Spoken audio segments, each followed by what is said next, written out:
তুই চাই থাককে কি কবি কর।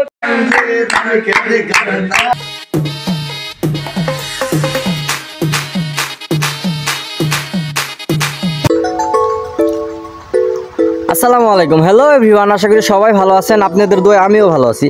আমার আজকের ব্লগটা হচ্ছে যে আমরা সাইকেল দিয়ে চলে যাব গজনী উপকাশে গোসল করতে।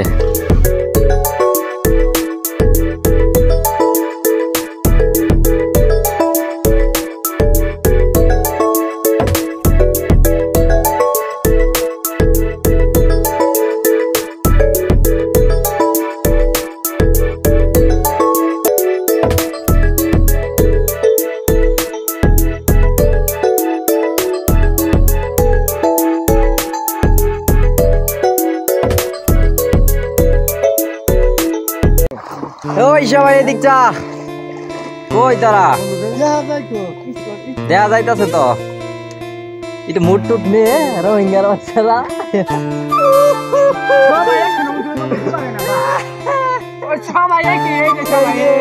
সব রোহিঙ্গার দল যেতগুলো আছে হলো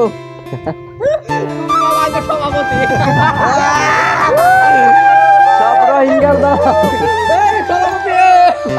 বাংলাদেশের শেরপুর জেলা শহরের ঝিনাইগাতি উপজেলার কাংসা ইউনিয়নের গারো পাহাড়ের পাদদেশে অবস্থিত। এর উত্তরে রয়েছে ভারতের মেঘালয় রাজ্য।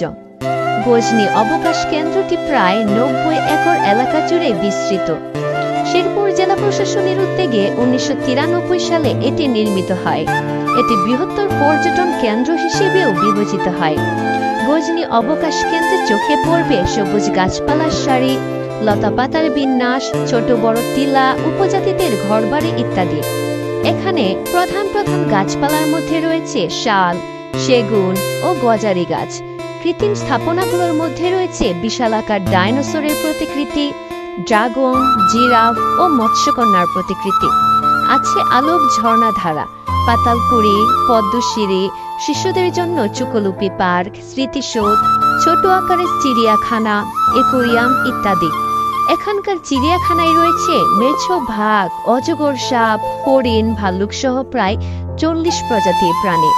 কৃত্রিম লেকের শান্ত জলে নৌবিহারের জন্য রয়েছে সীমান্ত প্যাডেল বোট ও ময়ূরপঙ্খী নৌকা।